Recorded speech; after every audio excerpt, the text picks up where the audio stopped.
Análisis feminista, donde el debate se transforma en propuestas. Hola, ¿qué tal? Bienvenidas a una nueva emisión de Análisis Feminista. Yo soy Lucía Lagunes Huerta y el día de hoy hablaremos sobre el feminicidio de Fátima Cecilia Adrigueti Antón, un caso que no se nos debe olvidar, un caso que ocurrió en 2020. Esta pequeña Fátima tenía 7 años cuando salió sola de una escuela primaria pública.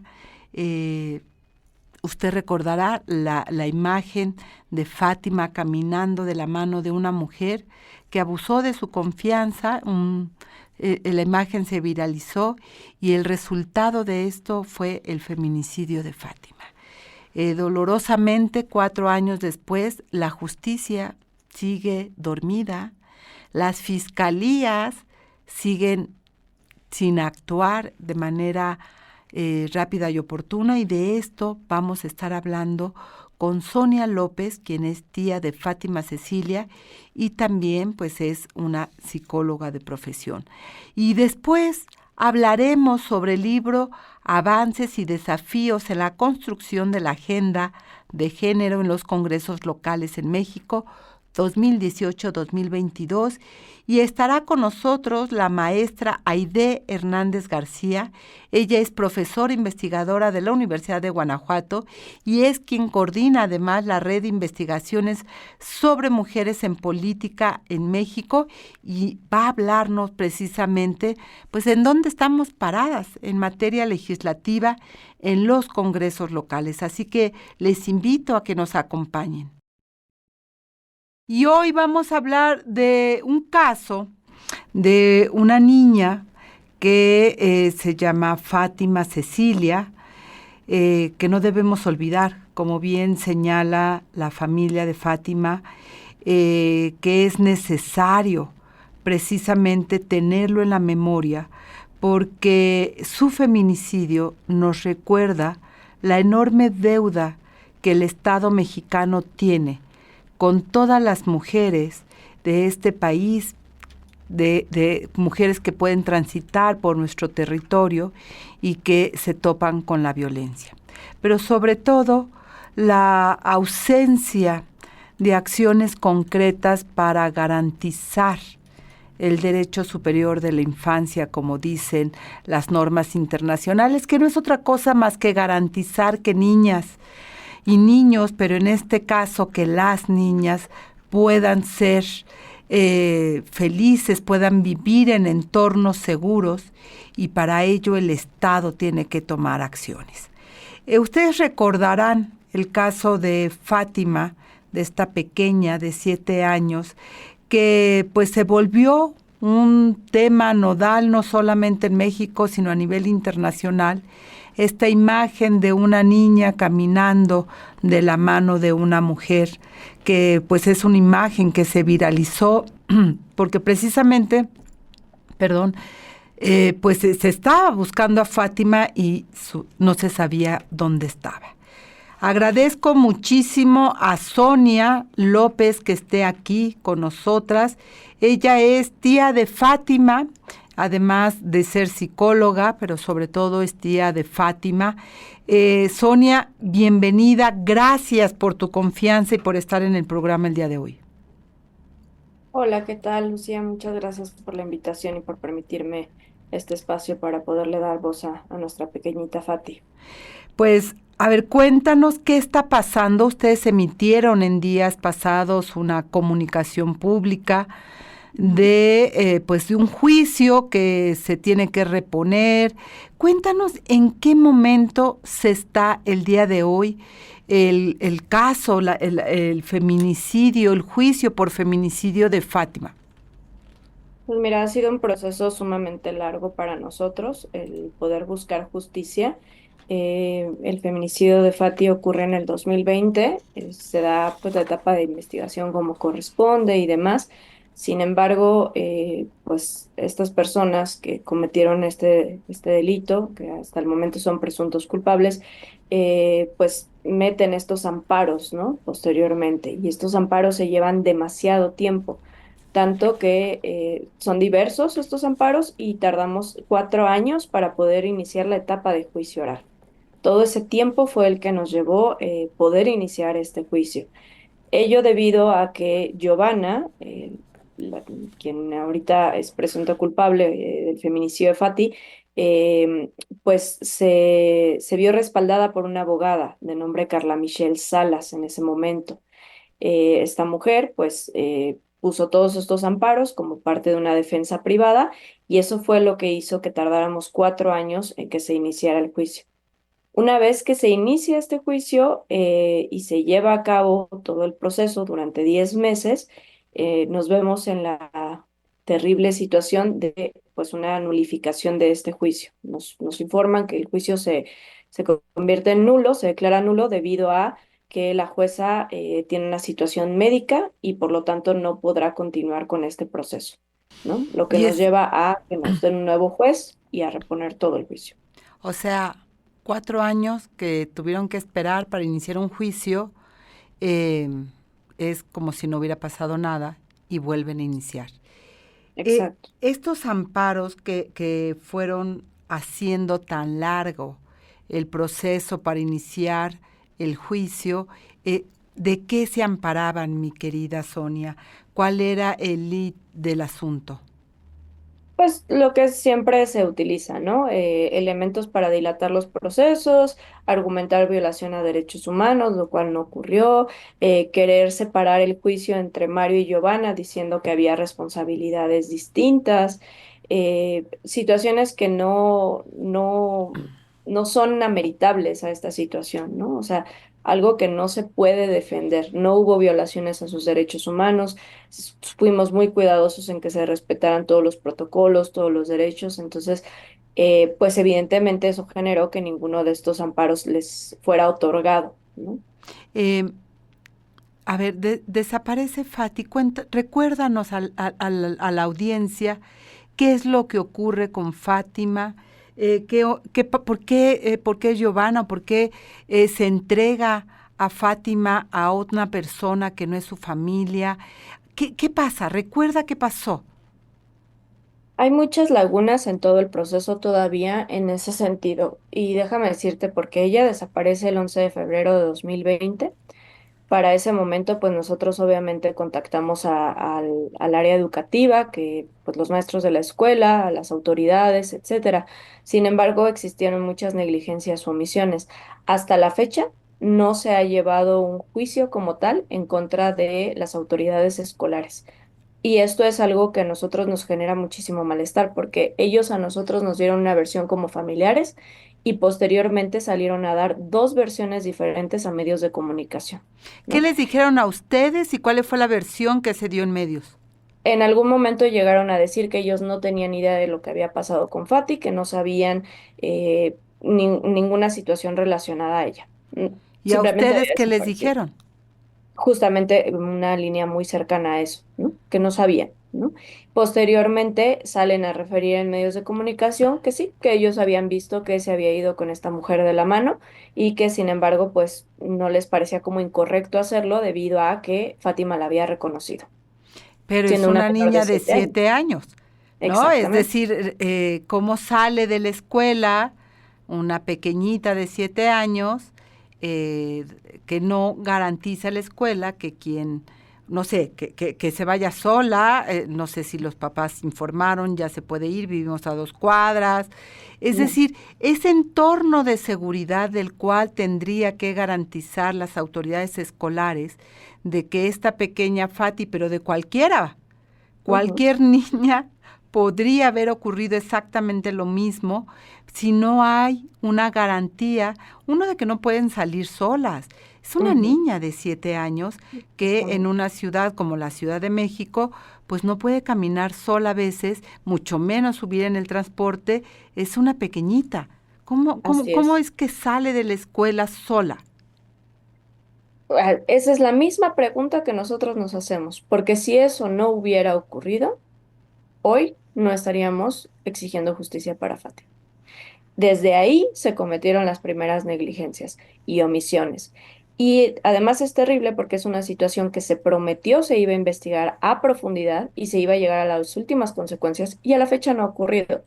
A nosotros no nos permitieron continuar esta investigación debido a que nos retiran la calidad de víctimas indirectas, a pesar de ganar una apelación frente a una jueza, que esta jueza refiere que sí nos deben de reconocer a mí y a mi hermano como víctimas indirectas, y a pesar de ello, nos retiran esa calidad y nunca judicializan la carpeta. A ver, Entonces, no, dime. termina, Sonia. Pues el hecho es que no ha ocurrido nada con el director de esta escuela, con el subdirector de zona, ni con el maestro. No hay Es una ninguna escuela responsabilidad. pública. Es una escuela pública. ¿Y qué dice la Secretaría de Educación Pública? A ver, ¿qué dice hoy el flamante secretario Mario Delgado? Citlali Hernández, nuestra secretaria de las mujeres, que también tendría que hacer, ¿qué ha dicho todas las instituciones en su momento? Porque estamos hablando de 2020. O sea, es un caso que no fue ayer.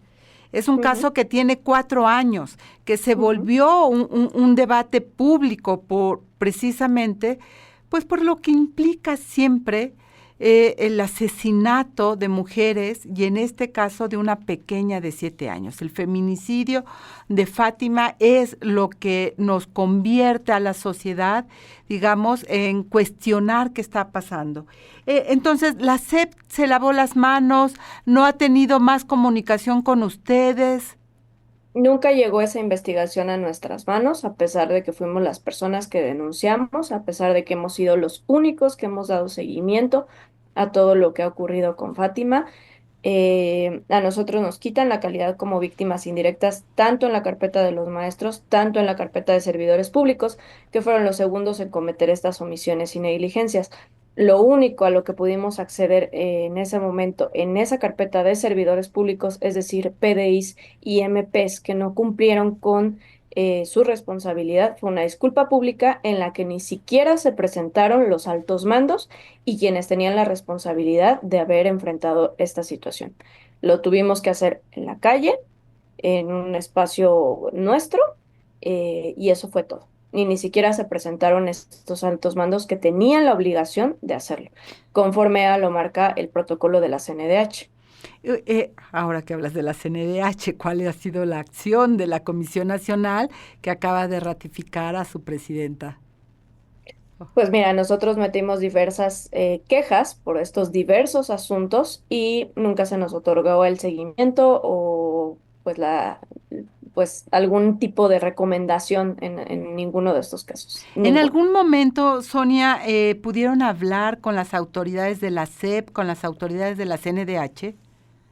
Sí, de la SEP como tal, no, me parece que no, ninguno, no se acercaron. Hablamos con diferentes instituciones desde que todo esto ocurrió, entre ellas Secretaría de Mujeres, Derechos Humanos, CIPINA, Niños, Niñas y Adolescentes, la Fiscalía, muchísimas autoridades, pero todas se comprometieron a dar seguimiento al caso, todas se comprometieron a hacer cambios, cambiar los protocolos, implementar nuevas leyes y tampoco ha ocurrido. La ley Fátima que nosotros tratamos de promover, Mm. que era que servidores públicos estuvieran obligados a capacitarse en perspectiva de género, se aprobó en la Cámara de Diputados únicamente como un derecho y no tiene una vinculación. Es decir, ellos tienen el derecho a capacitarse en perspectiva de género, todos lo tenemos. Es una verdaderamente burla y tontería. Y además, pues, ¿de qué sirve si no hay una vinculación, ¿no? O sea, puedo o no actuar con la perspectiva de género y nada, absolutamente nada me va a pasar. Entonces, tenemos que volver a hacer ese trabajo. Todo este viacrucis es lo que se tiró a la basura y ahora tienen que volver a empezar, porque la Mm, jueza, digamos, tiene una parte médica. Pero ahorita vamos a ir a un corte de estación, regresamos y nos ujú, aclaras esta otra parte que queda, pero está muy bien recordar qué es lo que ha pasado en 4 años. Volvemos, perfecto. vamos a un corte de estación, no se vaya, estamos en Análisis Feminista, 55 60 60 55 71 y también nuestras redes sociales de CIMAC Noticias son una forma de comunicarse con nosotros. Estamos hablando precisamente del caso de Fátima, esta pequeña de 7 años que sale sola de una escuela primaria pública, se va con una mujer. Las autoridades escolares responsables de esta seguridad, de garantizar que las niñas de esta escuela estén bien, pues no hacen nada, dejan que esta niña se vaya con esa mujer y finalmente ocurre el feminicidio de Fátima. Esto es 2020, nos lo recordaba Sonia López, que es la tía de Fátima Cecilia, además de ser psicóloga, y lo que tenemos, 4 años de una insistencia y persistencia de la familia de Fátima para poder aclarar, uno, qué pasó en la escuela, dos, que se tome medida por parte de las autoridades educativas para evitar la repetición de casos como el de Fátima, y por el otro lado el juicio penal para estas personas que están involucradas, pues no sé si sea correcto, Sonia, tú me dirás, en el secuestro primero de Fátima y después en el feminicidio. Giovanna y Mario son los personajes centrales de esta tragedia, ellos como perpetradores del feminicidio de Fátima, que el 15 de noviembre tuvo que, o se reinició este juicio, mi querida Sonia. Así es, el 15 de noviembre se retoma o se inicia por segunda ocasión el juicio en contra de Mario y de Giovanna. Es decir, los 10 meses que ya habían transitado del primer juicio se anulan y se tiene que volver a presentar nuevamente todo. Es como si no se hubiera iniciado un juicio. ¿Y en qué vamos? O sea, ya se llevó la primera audiencia, digamos, Se nuevamente logró de... aperturar, esa es una pues gran ventaja dentro de lo que se podría decir, porque a veces tarda mucho en aperturarse, existen múltiples dilaciones por parte de la defensa. En esta ocasión se logra aperturar y llevamos la primera audiencia. Evidentemente para nosotros pues esto es sumamente doloroso, revictimizante, porque es tener que hacer nuevamente todo este proceso, tener que volver a escuchar una y otra vez qué fue lo que ocurrió, es volver a revivirlo nuevamente y pues tener la ambigüedad, ¿no? No sabemos qué es lo que va a suceder, no sabemos cuál va Dinos, a ser. Sonia, dinos una cosa, ¿Giovanni y Mario están en prisión o están Sí, libres? Están en prisión. ellos están en prisión, sí. ¿Y qué dicen? ¿Qué pasó ahí con Fátima? No han hecho una declaración como tal, entonces tenemos que seguir el procedimiento a lo que corresponde. ¿No? Eh, ¿Ustedes tienen abogados? Eh, Sí, nosotros tenemos asesoría jurídica, también pues estamos llevando todo el seguimiento de este caso. Son diversas carpetas, lo que yo te comentaba, una carpeta es por el feminicidio y el secuestro agravado de Fati, que esa es por Mari y por Giovanna. Otra carpeta debería de ser por lo que las instituciones escolares hicieron, otra por los servidores públicos. Entonces, son diversas carpetas, son diversos procesos, son diversos jueces con los que uno tiene que ir a efectuar todo lo necesario, a dar seguimiento a las investigaciones, además del tema de la ley Fátima, y además de que también existen otros dos agresores que le hicieron daño a uno de los hermanos de Fátima. Uno de ellos es Álvaro, uno de los mejores amigos de estos dos sujetos de Mario y Giovanna, y el otro es el propio papá de Fátima, quien también está en un proceso jurídico en este momento por agresiones en contra del hermano menor de Fátima. ¿Fátima Álvaro vivía ya con fue sus padres? sentenciado, perdóname, ¿Fátima vivía con sus padres? Fátima vivía, sí, con sus padres. Y decías, Álvaro fue sentenciado ya Álvaro ya fue sentenciado con una condena de 88 años por el delito de... por diversos delitos sexuales cometidos en contra de este menor. Y era amigo del papá de Fátima. Amigo del papá de Fátima y amigo de Mario y de Giovanna. ¿Y el papá? También agresor sexual. y también está en este momento como presunto todavía, porque no hemos llegado a la sentencia con él, pero también está acusado por delitos sexuales. Es para una familia es doloroso ya cualquier daño que se pueda ocasionar a algún integrante de la familia, pero mucho más doloroso, yo diría, Sonia, cuando esa persona tiene apenas 7 años y cuando uno de los progenitores es también parte de esta cadena de horror que una niña de 7 años no tendría que haber vivido nunca. Exactamente. Eso es exactamente lo que hemos repetido una y otra ocasión. Es esa la razón por la que seguimos luchando. Absolutamente nada de lo que hagamos en este momento nos va a regresar a Fátima y mucho menos nos va a dar justicia, porque lo justo es que esto no hubiera pasado. Pero sí somos muy conscientes de que la voz de Fátima se levantó y tiene un propósito, y ese propósito es defender a las infancias. Todo lo que ocurrió con Fátima y con su hermano se pudo haber evitado, porque nosotros estábamos ahí, porque nosotros teníamos la disposición de hacernos cargo de estos menores, porque nosotros veíamos las omisiones y negligencias que estaban viviendo dentro de este núcleo familiar y fuimos a las instituciones, alzamos la voz una y otra vez para poder defenderlos, para hacernos cargo, para darles la vida que se merecían y no nos lo permitieron. Todo esto se pudo haber Evitado. prevenido. Sí, El hermano de no tendríamos que Fátima, estar aquí. ¿con quién está hoy? ¿Cómo está? Tratamos de ser muy cautelosos con su seguridad, procuramos no dar información, Está bien, diría, por está resguardado, salvaguardarlo. está resguardado. Exactamente, exacto. Lo importante es que está resguardado, está sano, está enfrentando todo, pues todo esto, como cada uno de nosotros, y lo importante es que estos sujetos se tienen que quedar en la cárcel. No hay una alternativa diferente. Sonia, han sido 4 años y todavía falta, ¿no? Porque el juicio Así es, apenas está empezando. así es. ¿Qué ha sido para tu familia, para ti, para tu hermano, estos 4 años de litigar por tu sobrina, de alzar la voz, de tener que poner la cara en los medios de comunicación para que no se vuelva a repetir? Y como tú lo has señalado, no tendría que haber ocurrido, pero ocurrió. Que ha sido, pues ha sido un infierno, si te soy muy honesta, donde afortunadamente otras familias nos han apapachado, nos han enseñado que ellas también están luchando, que tenemos mucho trabajo que hacer, porque si algún cambio se va a lograr en este país, al parecer tiene que venir de las familias, porque las autoridades no están haciendo absolutamente nada.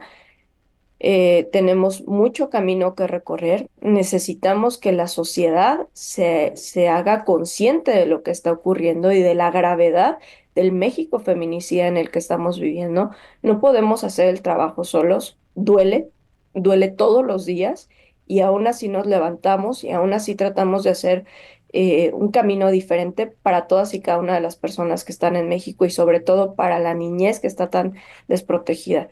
Somos número uno en pornografía infantil, somos número uno en agresiones sexuales hacia menores. Hay muchísimas personitas, chiquillos y chiquillas que están viviendo situaciones muy similares a ti y a su hermano y que necesitamos rescatar y hacerles sentir protegidos porque se lo merecen. Y si el hecho de alzar la voz por Fátima puede salvar otras vidas de otros pequeños, pues lo vamos a seguir haciendo, porque los que tienen que tener miedo son los agresores, no nosotros. Ellos son los que tienen que estar aterrados de atreverse a pensar siquiera en hacerle daño a las infancias, a las mujeres o a desaparecer personas. Tenemos nuevas autoridades, mi querida Fátima. Antes era el Instituto Nacional de las Mujeres, hoy hay una secretaría, una secretaria que iniciará procesos en 2025, digamos, inicia funciones, un nuevo secretario de Educación Pública, Mario Delgado. En fin, tenemos nuevas autoridades. ¿Qué les dices a Mario Delgado? ¿Qué le dices a la Secretaría de las Mujeres? ¿Y qué le dices a la presidenta de este país, que también es madre? Que si se van a comprometer a algo, realmente lo hagan, porque ya recibimos muchas promesas en el pasado ya hubo conversaciones al respecto, ya hubo compromisos que se iban a realizar, no se realizaron. Eso a mí me deja ver que no hay un interés genuino en cambiar las cosas en este país. Por desgracia, es una herida más que nos causa a nosotros como familia porque confiamos en un primer momento. El día que se nos entregó el cuerpo de Fátima se hicieron promesas Mm. y no promesas hacia nosotros porque nunca hemos tenido ningún interés para recibir algún beneficio, promesas hacia la sociedad, que es lo único que siempre nos ha interesado y lo único que no hemos visto que se cumpla. No cambiaron los protocolos, no cambiaron las alertas Amber, se hizo en un primer momento, hoy se sigue cometiendo el terrible error de decirle a una persona que tiene que esperar 72 horas para que se pueda levantar una denuncia. Y Eso no no es debería así. estar pasando. Exacto, y no es así y no debería de seguir sucediendo. Las personas que no están capacitadas en perspectiva de género no podrían estar trabajando en fiscalías o como servidores públicos. Hay muchísimo en lo que se tiene que trabajar, hay muchísimo que se tiene que cambiar. Entonces, realmente ese es el mensaje. Mm. Mi querida Sonia López, muchísimas gracias por estar esta mañana. Ahí está el llamado a las nuevas autoridades. Ahí está el llamado a Citlali Hernández, ahí está el llamado a la presidenta Claudia Sheinbaum, que hoy está en el Zócalo, rodeada de su gabinete y bueno, pues conmemorando la revolución, pero en esta lógica de alabar las armas a los militares que tendrían que estar guardados en otro lugar. En fin, eso es lo que tenemos hoy. Ojalá Citlali Hernández, ojalá Mario Delgado y la propia presidenta tomen cartas en el asunto porque, como bien lo dices, no es solamente un tema de un caso, no es solamente Fátima. Fátima es el ejemplo de lo que no tendría que haber ocurrido y es lo que no tiene que volver a ocurrir con ninguna niña en este país ni en ningún lugar del mundo. Sonia López, muchísimas gracias. Seguimos atenta. Estos micrófonos están abiertos para que nos sigas diciendo cómo va el juicio, qué pasa con las autoridades, con la SEP y con todo lo que tiene que ver en materia de justicia. Muchísimas gracias por estar con nosotras. Muchas gracias, te lo agradezco. Y bueno, nosotras vamos a enlazarnos con otro tema. Muchas gracias, Sonia. Con otro tema porque pues hay que seguir hablando de algunos temas, de algunas situaciones que hay que colocar. Y mire, déjeme decirle que recientemente se publicó un libro que se llama Avances y Desafíos en la construcción de la agenda de género en los congresos locales en México 2018-2022. El título es muy largo porque es muy larga la investigación y abarca muchísimas cosas. Maestra Aide Hernández García, profesora investigadora de la Universidad de Guanajuato y coordinadora de la Red de Investigaciones sobre Mujeres en la Política en México, gracias por estar y cuéntenos qué encontramos en este libro y por qué es tan importante pues investigar qué ha pasado en los congresos y qué tenemos. Muchas gracias, ¿me escucho bien? Te escuchas, te escuchas. Perfecto, muy bien. Pues miren, la verdad es que es un libro que 72 investigadores a lo largo del país, porque tenemos representación en esta red de todos los estados, nos hicimos la primera pregunta. Si las mujeres que ya se logró, digamos, la paridad descriptiva, la mayoría de los congresos ya tienen 50 y unos que tienen un poco más, se logró con el ingreso de las mujeres mayor agenda de género. Esa fue, digamos, nuestra primera inquietud. Entonces, a partir de ahí dijimos, no, pues hay que investigarlo, ¿no? Vamos a investigarlo. Entonces, el primer tema que nos enfrentamos fue cómo estudiar este tema. Fue realmente muy complicado, poner la metodología, digamos, para 32 estados, porque los libros que nosotros manejamos, que uno está en el INE, otro, están la mayoría publicados por la Universidad de Guanajuato, y que además son de acceso libre, quiero decirlos, se meten a la página de la Universidad de Guanajuato, el Departamento de Estudios Políticos, y ahí está, quien quiera bajarlo, acceso libre. Entonces, cuando pensamos cómo estudiar la agenda de género, establecimos 10 temáticas importantes que íbamos a ver en todos los congresos locales: derechos laborales, representación política y toma de decisiones de las mujeres, violencia de género, violencia política contra las mujeres en razón de género, derechos sexuales y reproductivos, niñez y su desarrollo, diversidad sexual, economía del cuidado y otros temas a lo mejor más locales. Ahora, Estas temáticas íbamos a ver si era de alta relevancia, baja relevancia. La alta relevancia la medimos en dos, en temas desde el Estado con gran relevancia, a lo mejor una iniciativa fuerte o una política pública, y las de alta relevancia federal, que son armonización federal. Bajo esta metodología, pues buscamos las iniciativas, hicimos un estudio cualitativo de las iniciativas, y mira, la verdad es que, oh sorpresa, los hallazgos.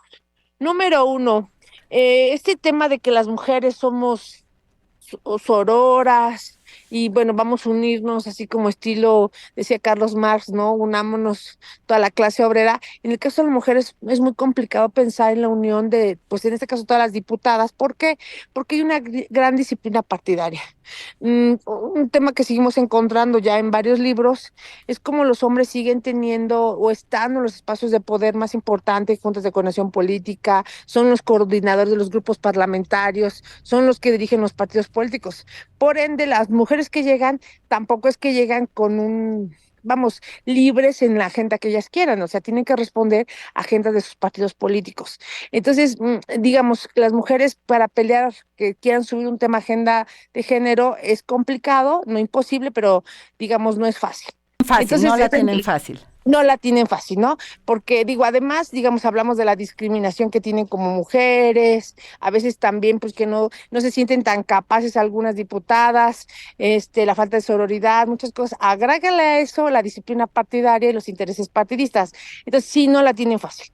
Entonces, eso en primer lugar nos encontramos, y bueno, es muy triste ver que o sea, si hacemos un promedio, en los congresos locales encontramos que el 12% de las iniciativas son de agenda de género, o sea, el 12%. Entonces, desde mi punto de vista, es una cifra, pues, menor. Que no corresponde a la paridad. Cuando hoy tenemos paridad en los Exacto. congresos, podríamos pensar que se tendría paridad en las iniciativas y vemos que el número no se refleja en la acción política. Ya no lo has explicado, maestra, en términos de las estructuras partidarias, las estructuras de poder que siguen conservando los hombres y, por supuesto, la política masculina que se sigue manteniendo, ¿no?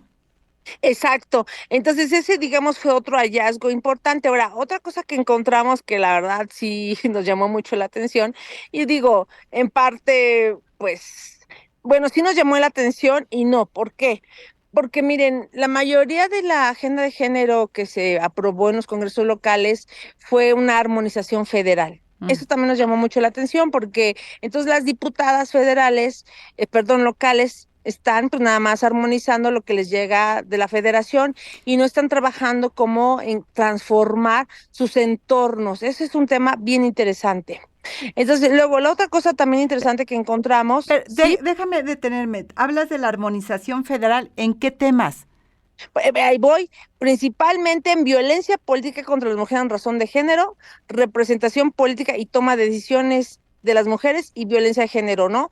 Digamos, todas estas reglas que se hicieron para garantizar temas de horizontalidad, de no violencia a las mujeres políticas, violencias para protegerlas, o sea, como pueden darse cuenta, las diputadas aprobaron como prioridad las iniciativas que las protegían a ellas. ¿Sí me explico? Entonces dices, órale. Digo, nos sorprende y no, pues digo, ellas están padeciendo la violencia, pues tenían que darse herramientas, ¿no? Entonces, eso nos llamó mucho la atención de cómo pues se dio esto principalmente. Y la otro tema que, pues, tristemente vemos también que los temas que menos se trabajaron fueron violencia, diversidad sexual, y temas de cuidado, y pues todo lo que tiene que ver con temas pues sí, en este caso de diversidad sexual, ¿no? Entonces, ahí creo que son un gran ausente, una gran faltante. Esto no quiere decir que no hubo debates, ¿eh? Hubo debates muy interesantes en muchos congresos, pero al final la mayoría de ellos no se aprobó. ¿Por qué? Y aquí la verdad, otra cosa muy interesante que encontramos, uno pensaría que a lo mejor Morena, porque es un partido que representa a lo mejor ideales de izquierda, podría haber presentado más iniciativas, no pasó. ¿Es cierto? Fue igual, el PAN lo mismo, o sea, hay una similitud, o sea, vamos, no está por medio del partido, todos se comportan de la misma manera.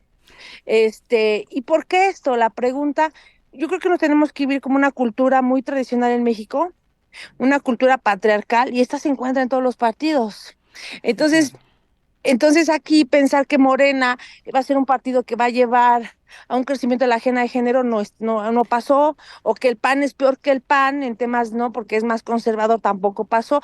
O sea, se nos cayeron muchos prejuicios, ¿no? Pensando que el PAN iba a ser el peor y Morena iba a ser mejor, o el partido, y no, o sea, se compartieron de manera muy similar. El patriarcado no tiene partidos.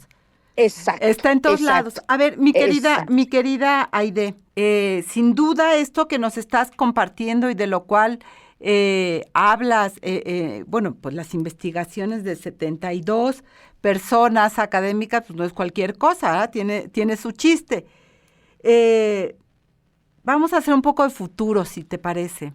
Hoy Ok, tenemos una presidenta que ha colocado temas en la agenda pública desde los cuidados, por ejemplo, ¿no?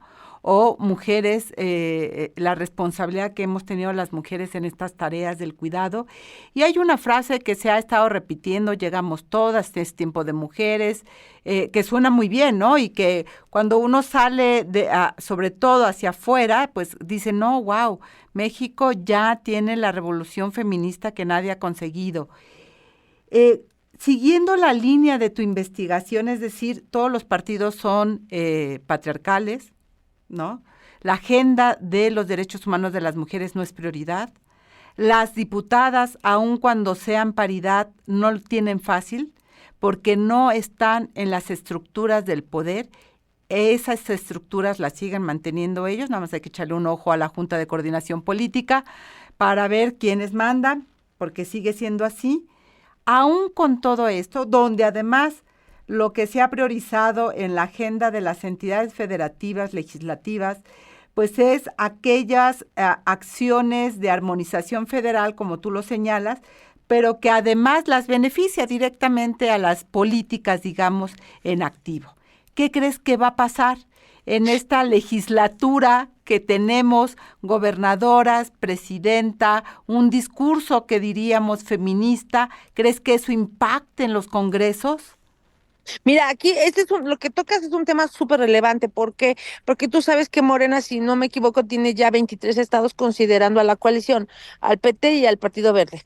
O sea, estamos hablando de una mayoría de estados donde puede controlar. Entonces, tú sabes la disciplina partidaria. Entonces, ahí podríamos pensar que igual estos congresos tendrían que corresponder a estas, digamos, nuevas ideas. Pero hay un tema bien interesante. ¿Por qué la Iglesia Católica? ¿Y qué La tiene Iglesia que ver la Iglesia Católica con Exacto. Morena? Yo, a ver, yo te preguntaría. Ahí te va. La Iglesia Católica en todos los estados está ejerciendo presión para el tema de aborto, de diversidad. O sea, la Iglesia Católica no está sentada esperando a ver qué le implica, ¿no? Y por ejemplo, hay estados conservadores, por ejemplo, bueno, todos somos más o menos, pero hay estados, por ejemplo, Guanajuato es súper activo, ¿no? O sea, no sé, el activismo se ve brutalmente claro, pues no lo esconden. Entonces, cuando nosotros estamos hablando a nivel nacional de un 83%, 82% más o menos de católicos, o sea, es mucha presión, ¿sí me explicó? No te puedes Mm. echar a la Iglesia Católica encima, no puedes. Eso es un grupo político, es un grupo de presión, es un grupo muy importante. Entonces, las negociaciones, digo, no se van a hacer públicas, pero están ahí, eso es muy importante.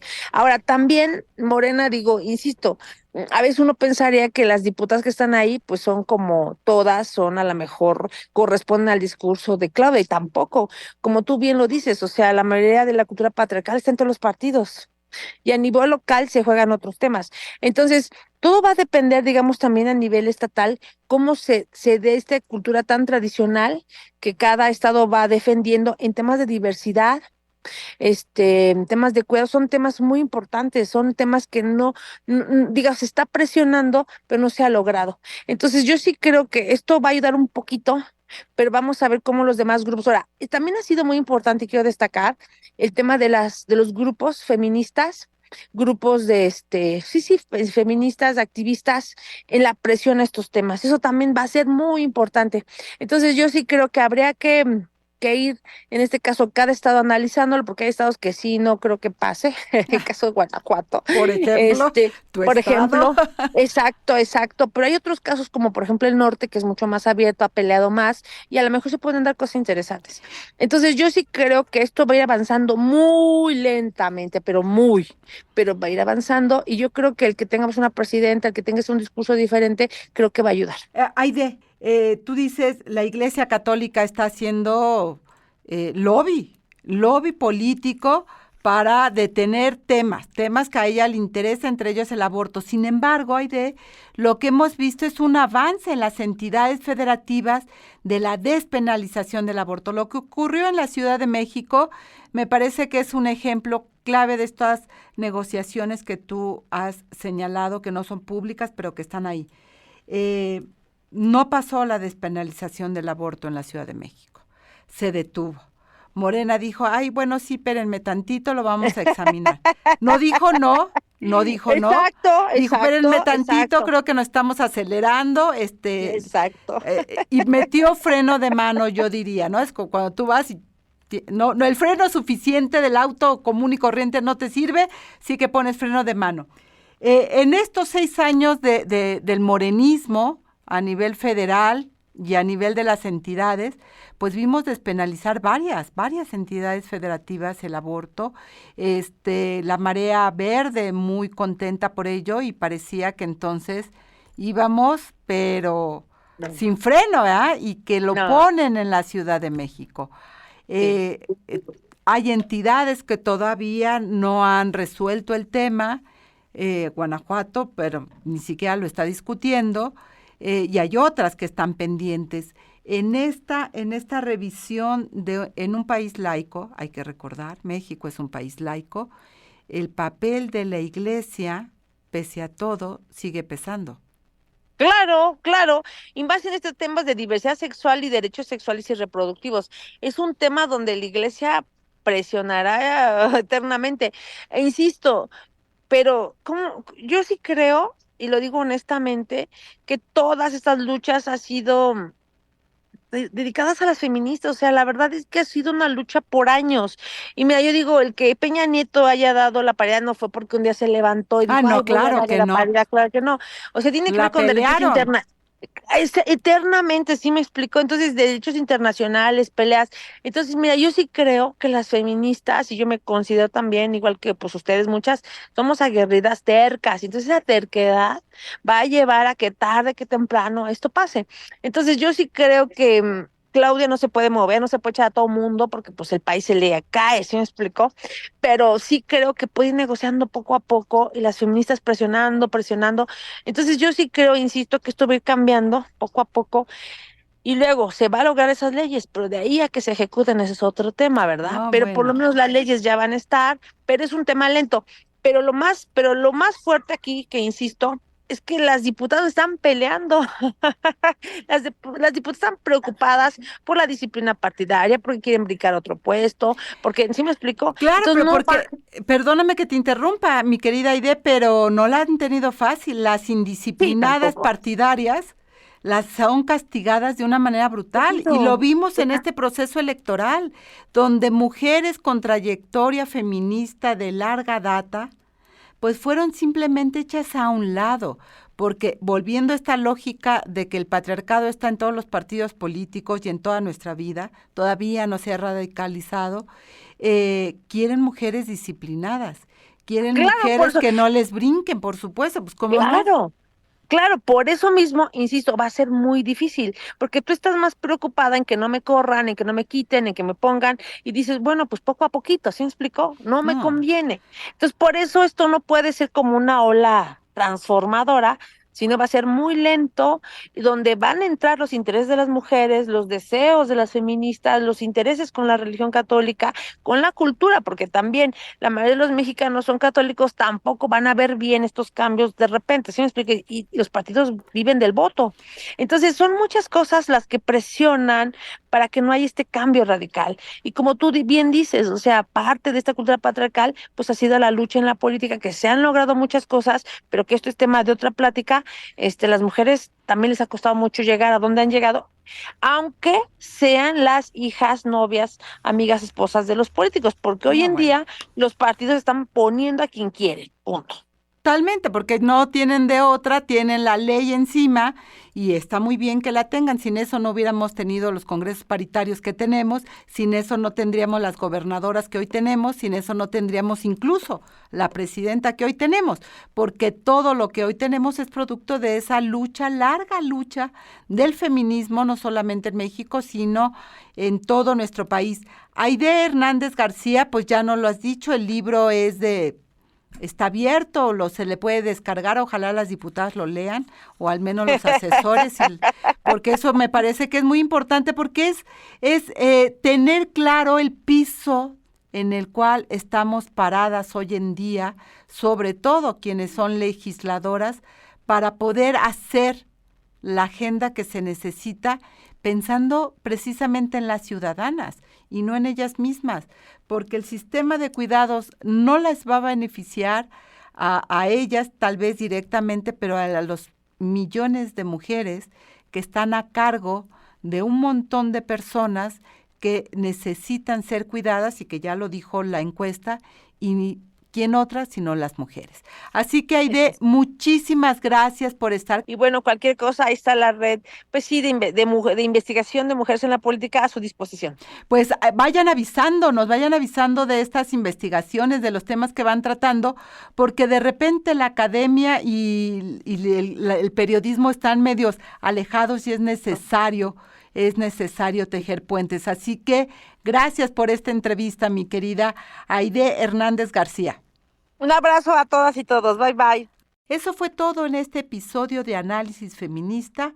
La invitación está para que nos compartan sus comentarios en nuestras redes sociales y recuerde que puede escuchar el resto de nuestros episodios a través de la plataforma de Spotify o SoundCloud. Análisis Feminista, donde el debate se transforma en propuestas.